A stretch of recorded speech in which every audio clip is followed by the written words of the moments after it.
Welcome to another edition of All Octaves with me, Val Kleinhans. I am very excited to have the lovely Lindy Gabriel from Gabriel and The Apocalypse in the building. I am just so thrilled to meet you for the first time right now. Thank you for being here. Thank you so much for having me. I really appreciate it. Oh, yeah, of course. I want to know all about the band, everything. How did your journey as a band begin? It's crazy because it actually started. I met Jake like 20 years ago, and I had a Wow. band before that called The Apocalypse. It's like my high school band, and I asked him to join, and he said he could fill in, and then it was like a lot of member changes, and then he decided he wanted to join, and so 20 years ago, Gabriel and The Apocalypse was born. We decided to add my last name, Gabriel, to the name Gabriel and The Apocalypse. So that's kind of like how that was born. And we lived in Rochester, Minnesota. And then once we were kind of playing the scene out there for a couple of years, we decided to move to Minneapolis just because of the support out here and the scene. And so we've been here ever since. Okay, now I'm starting to put two and two together because I live in Rochester now. And Okay, yeah. that's where I've heard, oh, Yeah. okay. Now now I'm putting two together and now it makes sense. But Yeah. I mean, Minnesota and Minneapolis, maybe even Rochester, they Yeah. inspire you and what you're doing to this day. Why is that? Why does Minnesota inspire you guys? I don't know. Cause like, I mean, we've traveled around so much and we've always like, stayed here and loved being in Minnesota.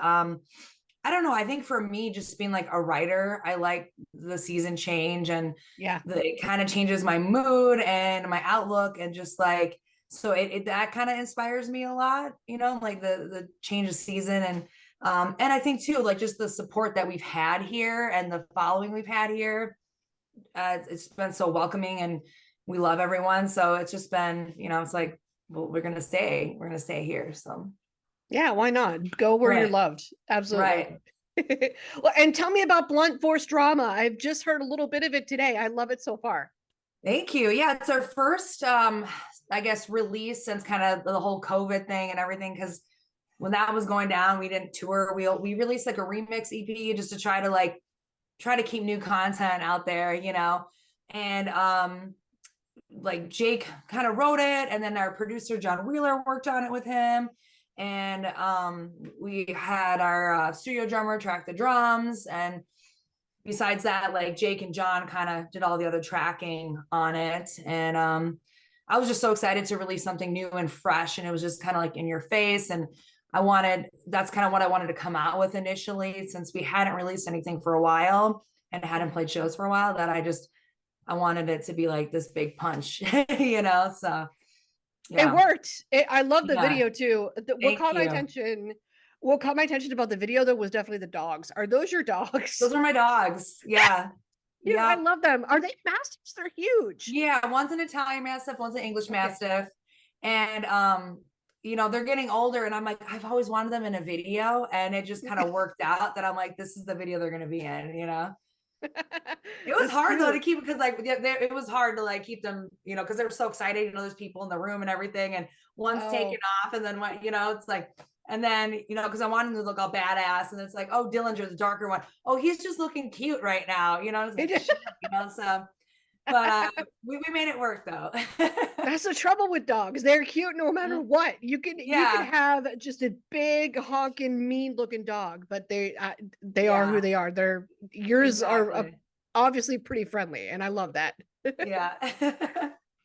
I love that. So you hit on something a little bit that I wanted to ask about as well, because I know a little bit of the story behind Alpha Bionic and how that became Alpha Transcendence. Mhm. One there was remixes from one to the other. Was Right. that a conscious decision to remix those songs for a specific reason?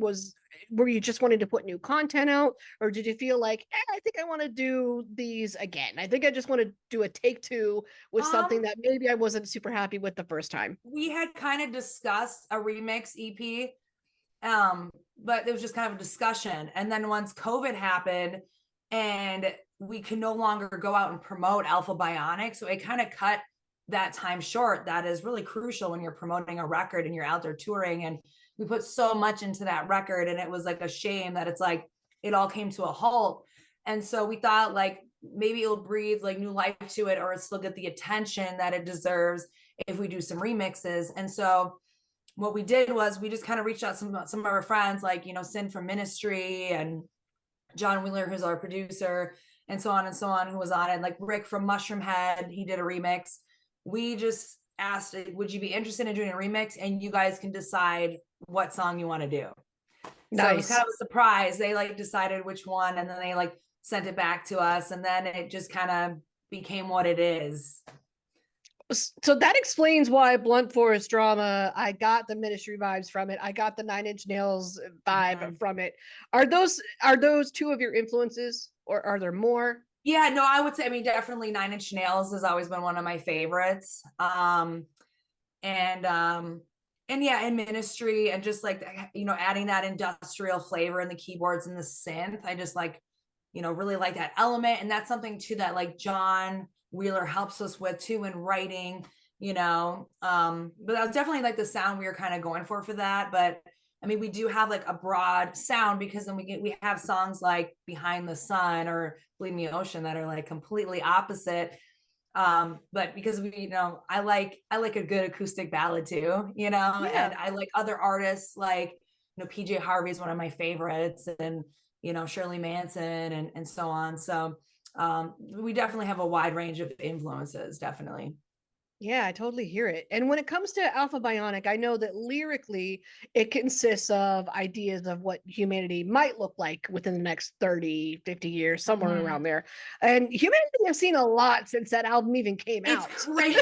You know, I had fans, like, as I said, when the COVID, everything was going on, they're like, it's kind of like your album predicted some of this shit. They're saying, you know, like, Really? I mean, there's stuff, and then I listened to it and I'm like, oh my God, that's really freaking weird. So yeah, there are some lyrics in there that I'm like, it kind of was like almost like foreshadowing of what was like to come. It was kind of strange. I did have a bunch of fans point that out to me.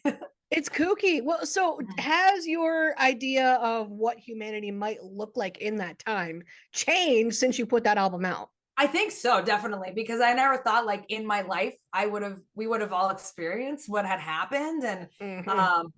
And it changed my perspective on a lot of things. It changed my perspective on like, even like in my personal life, like who's really important and what is important. And it really kind of, it changed me, you know what I mean? And like there was a lot of changes that happened within my life, within the band during that time. It was just like a time to kind of reevaluate like many things, you know. So yeah, I definitely think it has. I haven't put those pieces together yet, but it definitely, because it was like, whoa, like, you know, threw me for a loop, you know. So yeah, Yeah. definitely.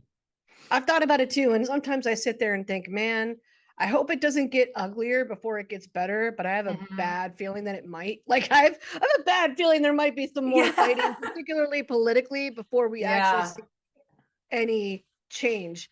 And Right. I know that if that did happen, you guys would just use that as fuel to put more awesome stuff out Mhm. for sure.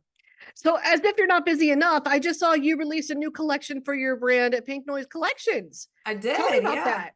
Yeah. So I have my own like clothing and makeup brand, and I'm wearing the makeup right now. Yeah, it's something that I launched about 3 years ago. I was just kind of inspired by when we were trying to fund Alpha Bionic. I was making a lot of custom GATA merchandise, Yeah. and I just kind of was like, well, I wonder if I could do something like this and just kind of outside the box and just like kind of be really creative with it. And so I launched out with clothing first, like custom like clothing, and then I'm like, I kind of want to add makeup, you know, obviously I love makeup, and, you know, I wear a lot of makeup. And so, so yeah, I launched the makeup line with it, and I've had that, yeah, for 3 years. And so every like few months or so, I usually launch a new collection. It had been a while since my last collection. So put one together, Sinister collection. And I'm hoping to put a summer collection together too. Oh, So cool. Would love to see mhm. that. Were you just always interested in fashion and makeup? And I mean, when you think about it, Yeah. they go in hand with music too. Yeah, definitely. Yeah, no, I've always been into like fashion and makeup, but I never really, you know, thought I could do anything with it until then, you know, I started making the custom wear for Gabriel and The Apocalypse, and then I was like, oh, maybe I can try this too. I like to stay busy. Sometimes Yeah. it's a good thing, sometimes it's a bad thing, because I'm constantly like, oh, I want to try this, I want to try that, So So you were styling yourself for Gabriel and the Apocalypse, and then that just kind of turned the light bulb yeah, on as, hey, I can maybe do this for real, just for yeah, fun. right. Cool. So it was that easy. And I wondered, Instagram told me that you're kind of working on some new music too. So can you spill We anything about that Yeah. yet? Okay. So yeah, after we hadn't played shows for a while, we had a big lineup change, and we had Blunt Force Drama out, and we're like, okay, let's play a couple shows, because people didn't know, like, are they broken up, are they not? Like, it was kind of like this rumor thing, and I kept on saying, like, no, man, we're definitely together. Like, Jake and I started this, and like, if we're ever gonna be done, like, we're gonna be the ones to say it, which I don't think we're ever gonna be done, just because we love creating music. And so we put a new lineup together, and we said, let's play a couple shows, see how it goes. It went really well. And then after that, it was like, okay, we got that out of our system. We kind of proved to everyone, like, we're still here. And I was like, let's go back. I want to write a bunch of new songs, because it's like, after like such a long break from really touring, I didn't want to go out and keep on playing the same stuff over and over. Obviously, we're going to keep playing like our classics and what people like, but I do want like a bunch of new material. And so that's kind of like what we're working on now. Just like working on writing and recording as much as we can. We want to shoot a couple music videos, and then start kind of full band rehearsals probably in the summer. And then we're working on a tour right now. I can't say who it's with just yet, but we're working on a tour, probably about a 3-week tour in October. Oh, cool. Okay. And Yeah. hopefully it's coming around here, coming around these parts. We would love to Yep. see it. Definitely. Yep. Yay. That's awesome. So, what are some of, when you take such a long hiatus, what Mhm. were some of the most important things, when you guys got back together and decided, okay, let's focus on this again? What were some of the most important things to all of you initially to like get back on the horse and get going again? I think what Jake and I kind of discussed was that sometimes when you have so many like hands in the bucket, or like chefs in the Mm, kitchen, it gets to be like too much, and it's almost like you're not going to be productive, because everyone is pulling in a different direction, and it's really easy to kind of get off track, and then like no one's on the same page anymore. That's kind of like what was starting to happen, where you're letting everyone have like this equal say, and it's like we're not getting anything done. You know what I mean? So it was kind of like Jake and I decided, after we kind of started off, fresh from scratch, was like, we need to bring this back. Like, we need to be the ones kind of, I mean, we've always been the ones like writing and recording and stuff. And it was like when people wanted to just kind of jump in and do it, and we were like, yeah, let's do it. But then they didn't like understand and respect like the process. And that's where it got kind of muddy, when we were trying to, you know, trying to be everyone's friend and be cool. Like, yeah, but it's like, it doesn't always work out for the best that way when you do that. So we're like, it's going to be us doing this, and we're going to create music that we like, and like, we're doing this because we want to, because it's fun. And so I think like we did add Joey Weiss, who used to be in Motor Grader. He's our new keyboard player. We did like, since we've really bonded with him and he's really shown effort, he drives from Des Moines for rehearsals and stuff. We're like, do you want to work on the writing process with us? But this is how we do it. So if you want to write, like, this is the process. We have producers we work with, this is kind of, and he was like, yeah, I'm down. He's like, you guys have been doing this for a long time. I've always loved everything you released. I understand. I respect your process and what you want to do. And like, I'm down. So I was like, okay, cool. But it's like, we're keeping that narrow, just like that, yeah. So how do so you set that boundary when you find that there's too many external it's forces tough. around? No, it's really, really tough, because you want everyone to be involved and be creative, and but it seems like every time we've tried to do that, it's just like there's a lot of arguments, and there's a lot of just pulling of different directions, and then you're literally like not getting anything done. And like, that's what happened for a full year. We weren't getting anything done, and we were arguing about everything. And, and then it was like, we would be like, okay, try it that way, try it that way, try it that way. And even though like, we were like, just saying, okay, do it your way, that we still weren't getting, productivity. And so, no, it's really tough.